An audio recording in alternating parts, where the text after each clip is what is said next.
One evening, as Emily, my wife, returned home from work, she casually mentioned that she would be going to the hospital in 5 days. "I've got a minor stomach issue, and the doctor thinks it's best if I stay in the hospital for a couple of weeks," she said, her voice tinged with unease.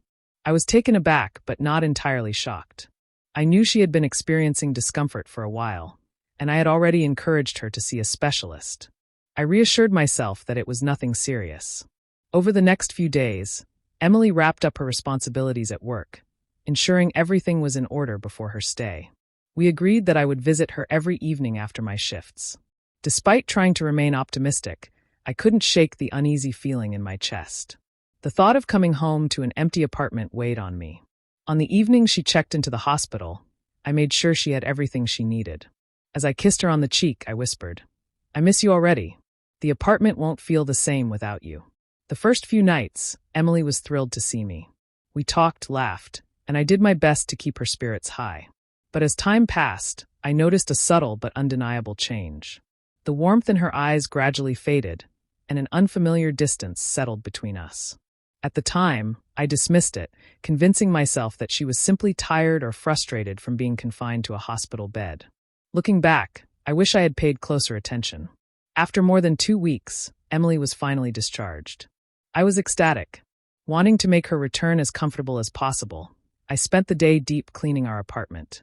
The doctor had advised her to follow a special diet, so I carefully stocked the kitchen with all the approved foods, ensuring she had everything she needed for a smooth recovery. When she walked through the door, I welcomed her with a reassuring smile.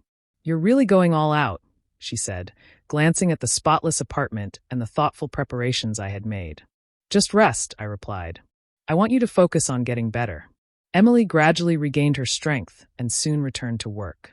I assumed that our brief ordeal had ended and that life would return to normal. But I couldn't have been more wrong. Out of nowhere, I received a phone call from an unfamiliar number. The woman on the other end spoke with urgency, insisting we meet in person. When I asked what this was about, she only said that the information she had was something I needed to know. Hesitant yet intrigued, I agreed to meet her during my lunch break at a cafe in the mall near my office. When I arrived, she was already waiting. She greeted me with a composed yet serious expression. "Good afternoon," she said, wasting no time. "This is about your wife." My heart pounded as she pulled out her phone and showed me a picture. It was Emily, wrapped in the embrace of a doctor. "Who are you?" I asked, my throat tightening. "My name is Laura," she replied. "I'm a nurse at the hospital where Emily stayed. I've been watching them for the past 2 weeks. The way they interacted, the late-night conversations. It was obvious something was happening between them." I sat there in stunned silence, my mind racing. "Why are you telling me this?" I finally asked, my voice a mix of confusion and frustration. Laura sighed. "That doctor, Daniel, he had been showing interest in me before your wife was admitted. But the moment she arrived, his focus shifted entirely to her. I thought you should know." She continued speaking, painting a picture I didn't want to see. A whirlwind of emotions swirled within me: betrayal, anger, disbelief. The loving wife I had cared for, the woman I had longed for during those lonely nights, had been slipping away right before my eyes. And I never even saw it coming. I no longer cared about Laura's drama or the tangled emotions that came with it. Instead, I began piecing things together. Remembering Emily's growing distance while she was in the hospital, the faint scent of men's cologne lingering in our apartment one evening, and other small details that had been gnawing at me. By the end of my workday, I was barely holding it together, desperate to get home and confront the truth. When I arrived, Emily wasn't there yet.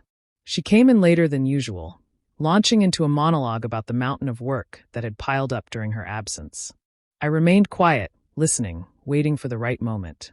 Then, unable to hold back any longer, I asked directly, "Emily, just be honest with me. If you've already found someone better, why are you still here? What do you need me for? Why keep playing this game? Just tell me you want a divorce." She froze, her eyes widening with shock, perhaps even fear. "What are you talking about?" she asked, looking genuinely confused.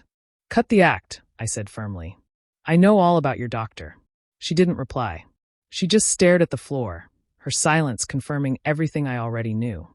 "If you're with him, then go be with him. Why bother hiding it? I'm not going to beg you to stay. Pack your things and go live with him." Her breath hitched as she stammered. But I'm not ready for this." What exactly are you waiting for? I demanded. Do you expect me to just ignore what's going on and pretend everything's fine while you keep seeing him? Is that what you want?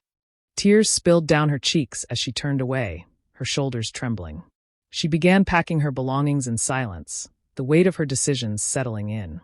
At one point, she stepped onto the balcony to make a phone call, but I don't think anyone answered. That night, she didn't leave. Instead, she stayed in another room, sobbing until the early hours of the morning. The sound of her muffled cries filled the apartment like a ghost of the life we once had. By Saturday morning, she finally left. Monday came, and I filed for divorce, not as an act of celebration, but as a necessary step forward. She needed to face the consequences of what she had done.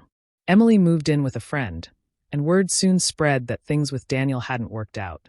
Apparently, he was blindsided when she showed up at his place, and whatever fantasy she had built around him crumbled quickly. Their relationship barely lasted a month before it fell apart. Meanwhile, I focused on myself. I put my energy into my career, eventually earning a well-deserved promotion. I haven't rushed into a new relationship, nor do I feel the need to. Right now, I'm simply living for myself, and I have to say, I'm doing pretty damn well. Life has a funny way of throwing curveballs, and if there's one thing I've learned, it's to always stay alert. Pay attention to the small details because you never truly know what's happening behind the scenes.